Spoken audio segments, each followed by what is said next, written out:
नमस्कार मित्रांनो, after marriage एक प्रेमकथा भाग 41 मध्ये आपण पाहणार आहे. योगिताची नजर झोपलेल्या प्रवीणच्या चेहऱ्यावर पडली. तिच्या डोळ्यातून अजूनही अश्रू वाहत होते. कृष्णा, आता मी याला काय सांगून घेऊन जाऊ परत मुंबईला? आधीच आजीच्या बाबतीत तो खूप हळवा आहे. त्याला जर आजी आता या जगात राहिल्या नाहीत हे समजलं तर तिच्या काळजात कालवा कालव झाली. डोळ्यातून घळाघळ अश्रू वाहू लागले. थोड्या वेळाने तिने डोळे पुसले आणि स्वतःला सावरत आधी स्वतःचा अवतार ठीक केला आणि मन घट्ट करून ती त्याला उठवायला त्याच्या जवळ आली. प्रवीण, प्रवीण, अरे उठ ना, म्हणून ती त्याला आवाज देऊ लागली. काय ग योगी, तू पण एवढ्या सकाळी सकाळी कशाला उठतेस? आता कुठे ऑफिसला जायचं आहे का? झोपू दे ना मला, आणि ये तू पण माझ्या कुशीत झोप. त्याने डोळे मिटूनच तिला जवळ ओढून घेतले. तशी ती त्याच्या छातीवर पडली. त्याने दोन्ही हाताने तिला तसंच पकडून ठेवलं होतं. प्रवीण, अरे उठणारे, ती केविलवाणी आवाजात म्हणाली. तसं त्याने डोळे किले करून तिच्याकडे पाहिलं. तिचे डोळे रडवल्यामुळे लाल झाले होते. ते पाहून तो ताडकन उठला. योगिता, काय झालं? तुला अशी रडवलेहून का बोलतेस? तुझा पाय खूप दुखतोय का? तो काळजीने तिच्या पायाकडे पाहत म्हणाला. नाही, तिच्या तोंडून गेले. माझ्या पायाच्या दुखण्याची हा किती काळजी करतो.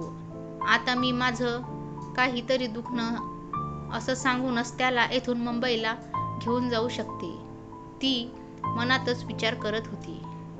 मग का अशी रडवली झालीस? तो पुन्हा काळजीने म्हणतो. काय नाही, अरे माझं पोट दुखतंय खूप. ती आता पोट दुखायचं नाटक करत तोंड कसंनसं करत म्हणाली. काय योगिता, तुझं पोट कशामुळे अचानक दुखायला लागलं? तो विचार करत म्हणाला. पुढे होऊन तिचा चेहरा ओंजळीत घेत, योगिता, मी तुला जास्त त्रास दिला का ग? माझ्यामुळे तुझ्या पोटात दुखायला लागलं ना? तसा तिच्या डोळ्यात टचकन पाणी आलं. नाही रे, तुझ्यामुळे नाही दुखत, ती रडवलेल्या आवाजात म्हणाली. योगिता, तू मला वाईट वाटू नये म्हणून अशी बोलतेस ना, पण माझ्यामुळेच तुला त्रास होतोय ना? तो तिच्या डोळ्यात पाहत म्हणाला. नाही रे राजा, तुझ्यामुळे नाही होत मला त्रास.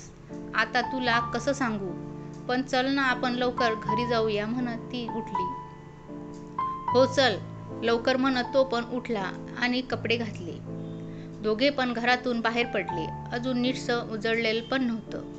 रात्रभर धो बरसून आता पावसाने विश्रांती घेतली होती. काळोखाचा पडदा हळूहळू विरळ होऊन पूर्वेला पहाटेची लाली आली होती. पूर्व दिशा केशरी, गुलाबी, पिवळ्या अशा विविध रंगाच्या छटांनी उजळून निघाली होती. रात्रीच्या पावसाने सगळीकडे चिखल झाला होता.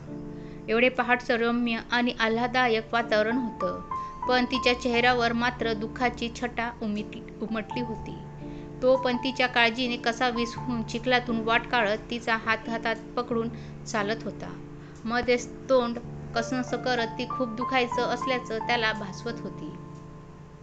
थोड्या वेळात ते दोघे चालता चालता गाडीजवळ आले. चिखलातून गाडी चालवणं पण कठीणच होतं. चांगल्या रस्त्यापर्यंत गाडी त्याने ढकलत घेतली. त्यानंतर त्याने गाडी स्टार्ट करून पाहिली आणि योगिताकडे पाहत तिला म्हणाला. योगी, सावकाश, मला घट्ट पकडून बस. हा, चिखलामुळे गाडी नीट चालवता येणार नाही. तिने होकारत ती मान डोलवली आणि त्याच्या पाठीमागे त्याला बिलगून बसली. तिच्या डोक्यात मात्र विचाराचं कुहूर माजलं होतं. परवा तर आम्ही आलो तेव्हा आजी किती छान बोलत होत्या. कालच्या एका दिवसात त्यांना असं काय झालं असेल? आजीच्या आठवणीने तिच्या डोळ्यातून अश्रू ओघळले. योगी, खूप दुखतंय का ग? तो काळजीने म्हणाला. हो रे, ती रडवलेल्या आवाजात म्हणाली. तिला त्याच्याशी खोटं बोलायला जीभ उचलत नव्हती, पण दुसरा काहीही पर्याय पण नव्हता. इकडे घरी पण सुमित्राने सुमनला फोन करून सांगितलं होतं, प्रवीणला कोणी इकडे येईपर्यंत आजींच्या बाबतीत काय झाले आहे ते सांगू नका, म्हणून त्यांनी सुमनला पण बजावून सांगितलं होतं. तिला पण आजीची या जगात राहिल्या नाहीत हे ऐकून अश्रू अनावर झाले. ती दरवाज्यात बसून या दोघांची घरी येण्याची वाट पाहत होती. तेवढ्यात तिला समोरून प्रवीण आणि योगिता गाडीवरून येताना दिसले. तसे तिने डोळ्यातले अश्रू पुसून नॉर्मल होण्याचा प्रयत्न करत होती. प्रवीणने गाडी लावली आणि सुमनच्या जवळ येत तिला म्हणाला, सुमन काकू, अगं योगिताचं पोट खूप दुखतंय. कदाचित रात्री काही खाल्लं नाही, त्यामुळे दुखत असेल. पटकन काहीतरी खायला बनव ना. तो योगिताच्या काळजीपोटी बोलत होता. तेवढ्या सुमनने योगिताकडे पाहिलं. तसं त्यांना ती मानेने काही नाही म्हणाली. त्यानंतर दोघी पण किचनमध्ये गेल्या. अगं योगिता, आता काय करायचं ग? याला कसं घेऊन जाणार तुझ्यापर्यंत? सुमित्राताई तर मला म्हणाल्या त्याला काही सांगू नका, गाडी पण चालवायची आहे. त्या दोघी किचनमध्ये जाऊन हळू आवाजात बोलत होत्या. हो काकू, म्हणूनच मी त्याला खोटं सांगितले की माझ्या पोटात दुखतंय म्हणून. हे कारण करून त्याला मी इथून कसं तरी घेऊन जाता येईल. अगं पण तो आता लगेच निघायला तयार होईल का? त्या प्रश्नार्थक नजरेने म्हणाल्या. बघू आता काय होते. योगिता शून्यात नजर लावून पाहत म्हणाली. सुमन काकू, अगं काय करताय तुम्ही दोघी?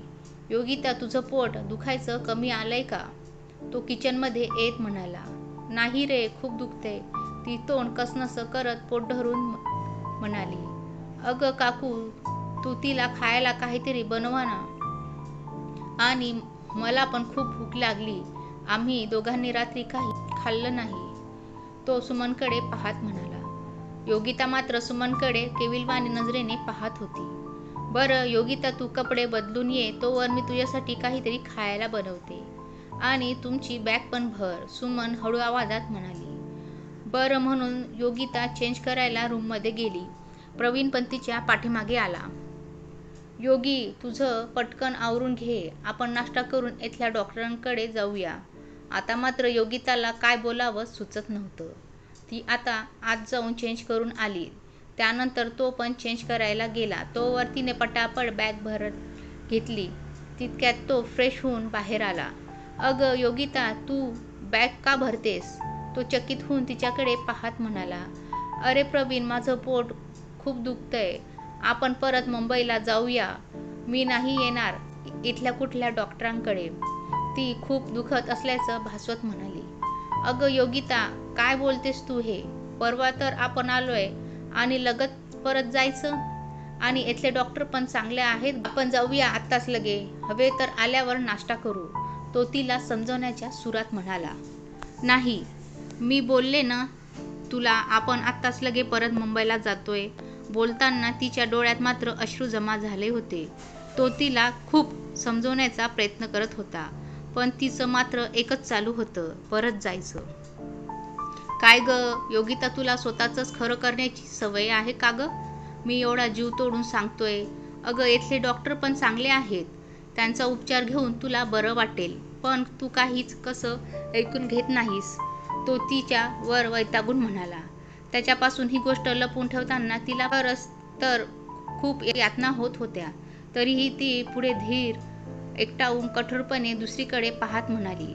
तुला एकदा सांगितलं ना, समजत नाही का रे? मला नाही जायचं इथल्या डॉक्टरांकडे.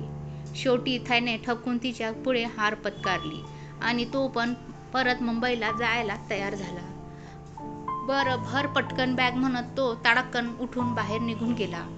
तिने मात्र तो बाहेर गेल्यावर अश्रूंना वाट मोकळी करून दिली. उशी तोंड खुपसून ती बराच वेळ रडत होती. तेवढ्या सुमन आत येऊन तिच्या डोक्यावरून हात फिरवत म्हणाली. योगिता, तुला असं रडून चालणार नाही. तुला खंबीर राहून त्याला मुंबईला घेऊन जायचं आहे. उठ, दोघे पण थोडं खाऊन घ्या आणि जायला निघा. मी यांना बॅग गाडीत ठेवायला सांगते. योगिता सुमनच्या गळ्यात पाया मोकून रडत होती. काकू, आम्ही इकडे यायला निघालो तेव्हाच आजींना किती आनंद झाला होता, आणि लगेच असं अचानक काय झाले असेल, त्यांना ती हुदके देत बोलत होती. योगिता, उठ पटकन. प्रवीण जर आपलं बोलणं ऐकलं तर तो कोसळेल. त्याला काही न कळू देता इथून तुला घेऊन जायचं आहे, सुमन तिचे डोळे पुसत तिला समजावत म्हणाली. ती पण पटकन उठली आणि फ्रेश होऊन खाली आली. प्रवीण मात्र तिच्यावर रागावून तोंड फुगवून बसला होता. दोघांनी थोडं थोडं खाल्लं आणि सुमन आणि शिरप्याचा निरोप घेऊन परत जायला निघाले. प्रवीण मात्र अजूनही उदासच होता. योगिता पण जास्त काही बोलली नाही. अधूनमधून पोट दुखत खूप दुखते असल्याचा त्याला भासत होती. तो रागात होता म्हटल्यावर गाडी अगदी फुल स्पीडने ड्राईव्ह करत होता. तिला मात्र त्याचा अबोला सहन होत नव्हता. पण बोलून तरी काय बोलणार होती. आजीच्या आठवणीने तिचं मन व्याकुळ झालं होतं. खूप रडावंसं वाटत होतं, पण ते ही करता येत नव्हतं. आजींनाच आठवणीने तिचं मन हळवं होत होतं. त्याच्यासोबत घालवलेल्या क्षणाच्या डोळ्यासमोर जात नव्हत्या. त्यांचं बोलणं कानात घुमत होतं. निघतानाच त्यांचं बोलणं आठवून तिचे डोळे भरून आले. तशीच प्रवीणची नजर तिच्यावर पडली. सॉरी योगिता, तो तिच्या डोळ्यात पाहत म्हणाला. का? म्हणजे तू मला का सॉरी बोलतोस? ती त्याच्याकडे पाहत प्रश्नार्थक नजरेने म्हणाली. अगं मी स्वतःचाच विचार करतो, पण तू हे मुद्दामून नाही करत हे मला समजलंच नाही. तुझ्या पोटात खूप दुखतंय का ग? अशा वेळी तुला समजून घ्यायचं सोडून मी तुझ्यावर रागवलो. रस्त्याच्या कडेवर गाडी उभी करून तो तिच्या चेहरा ओंजळीत घेत म्हणाला. तिला मात्र त्याला काय उत्तर द्यावे तेच समजत नव्हते. खरंच किती हळवा मनाचा आहे हा. याला आजीच्या बाबतीत घरी गेल्यावर नंतरच समजल्यावर कसा रिॲक्ट होईल? आजीचं जाणं हा सहन करू शकेल का? तिच्या मनात प्रश्नांची गर्दी झाली. थोडा वेळ दोघे पण शांत एकमेकांचं मन वाचत होते. त्यानंतर त्याने गाडी स्टार्ट केली. ते सरळ बंगल्यावरच पोहोचवली. 6 तासांचा प्रवास 4 तासातच झाला होता. गाडी गेटमधून आत आल्याबरोबर त्याला बंगल्याच्या आवारात लोकांची गर्दी दिसली. गर्दी पाहून तो गडबडला. योगिता, अगं एवढी लोक कशासाठी जमली आहेत? ती मात्र शांतच होती. योगिता बोल ना, तो तिच्या डोळ्यात पाहत म्हणाला. तिला आता अश्रू अनावर झाले. ती पटकन कारमधून बाहेर पडली. तो पण कारमधून बाहेर येऊन गर्दीतून वाट काढत दरवाजाच्या दिशेने धावला. त्याच्या मनात अनेक प्रश्नांचं वादळ होतं. काय झालं म्हणून कोणाला विचारणार? तरी तो आपल्या विचारांच्या भानातच दरवाजापर्यंत जाऊन पोचला. समोर आजीला निपचिप अवघड होऊन बसलेलं पाहून तो काय समजायचं ते समजून गेला. आत्याआई काकूंचा आक्रोश ऐकून त्याचं काळीज फाटलं. श्रीधरराव आणि दादासाहेब पण अश्रू ढाळत बाजूलाच बसले होते. ते दृश्य पाहून त्याच्या पायाखालचं अवसान गळून गेलं. तो शून्यात नजर लावून त्याच्या जागेवरच स्तब्ध होऊन तेथेच हात पाय गळून बसला. तन्वी पण एका बाजूला अश्रू ढाळत बसली होती. योगिता तिच्या जवळ जाऊन तिला धीर देऊ लागली. तिच्याही डोळ्यातून अश्रुधारा वाहू लागल्या होत्या. प्रवीण आलेला पाहून तेजस त्याला सावरायला पुढे आला. त्याने प्रवीणला तेथून उठवून नेऊन आजीच्या बाजूला बसवलं. तो आजीच्या निश्चल चेहऱ्याकडे पाहत होता. आजीच्या अचानक जाण्याने त्याला खूप मोठा धक्काच बसला होता. थोड्या वेळाने नातेवाईकांनी आजीच्या अंत्यविधीची तयारी केली. प्रवीण मात्र अजूनही तसाच तेथे शून्यात नजर लावून बसला होता. प्रवीण, अरे उठ, असा हात पाय गाडून बसून कसं चालेल? चल, आपल्याला आपल्या आजीच्या अंत्यविधीसाठी जावं लागेल ना. तेजस त्याला करण्यासाठी बोलत होता, पण तो मात्र अजूनही शांतच होता. त्यानंतर तेजस त्याला सर्वांसमोर घेऊन गेला. आजीचे अंत्यविधी झाले. श्रीधरराव आणि दादासाहेबांना अश्रू अनावर झाले होते. नातेवाईक त्यांचं सांत्वन करून त्यांना धीर देत होते. संध्याकाळी एक एक करून नातेवाईक निघत होते. आत्या तर पार कोलमडून गेल्या होत्या. त्यांचा नवरा गेल्यापासून आईच्या मायेच्या छत्राखालीच त्या या घरात राहत होत्या. सुमित्रा आणि सविता त्यांना धीर देत होत्या. हळूहळू एक एक करून नातेवाईक दादासाहेब आणि श्रीधररावाचा निरोप घेऊन निघत होते. योगिताचे बाबा पण श्रीधररावाचा निरोप घेऊन जायला निघाले. तिची आई मात्र आजचे दिवस इकडेच थांबली होती. प्रवीण अजूनही एकटाच एका बाजूला शांत बसून होता.